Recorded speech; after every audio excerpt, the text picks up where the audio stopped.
I don't do a lot of comforting and like guardian angel story, and I think they're important to share. So I got one in my DMs and I thought that I would share with you guys. So get ready because this one made me cry. The submitter did not tell me whether I could use their real name, so I am going to call them Samantha. Samantha grew up really close to her cousins, particularly her cousin Dee. He was a couple years older than her, but unfortunately a family argument ensued over her aunt doing a poor job of taking care of her nan, which resulted in a no contact between everybody. Fast forward to 2012, after Samantha had her son, and she went over to her nan's house to introduce her son to her nan, and she ended up running into her cousin Dee there, who she hadn't seen for a while because of this no contact. He was so happy to meet her son, and her heart just melted watching him hold him. After this, they slowly started to build their relationship back up, and in February of 2013, she invited him and his girlfriend over for dinner. It was possibly one of the nicest evenings. They laughed, they cried, and her son adored him. Her son called him Dee Dee. And I ended with them promising to do lunch soon, but 6 weeks later, unfortunately, her cousin took his own life because of the betrayal between his girlfriend and his best friend. Her heart was absolutely broken because she had just spent years not knowing him or seeing him, and she had finally gotten him back, and then this happened. Shortly after this, her son's bedroom was completed and he could finally have his own space. She would sit in her son's room and listen to him babble away until one night she was stopped in her tracks, hearing her son say the words, Dee Dee. She asked her son, "Who are you talking to?" And of course he said, "Dee Dee." And she said, "Where?" And he pointed to the corner of the room. Her voice caught in her throat as she said, What is he saying?"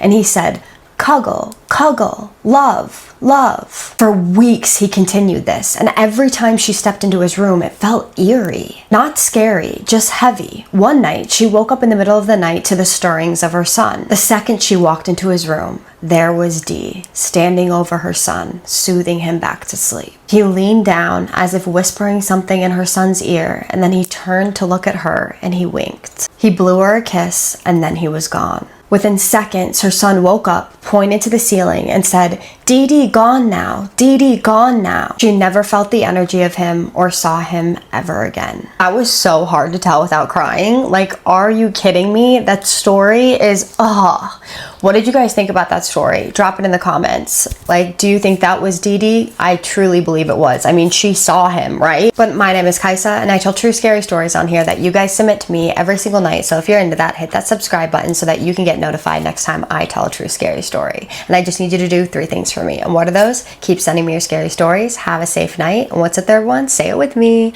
Have a spooky night. Love you guys so much. See you in the next one.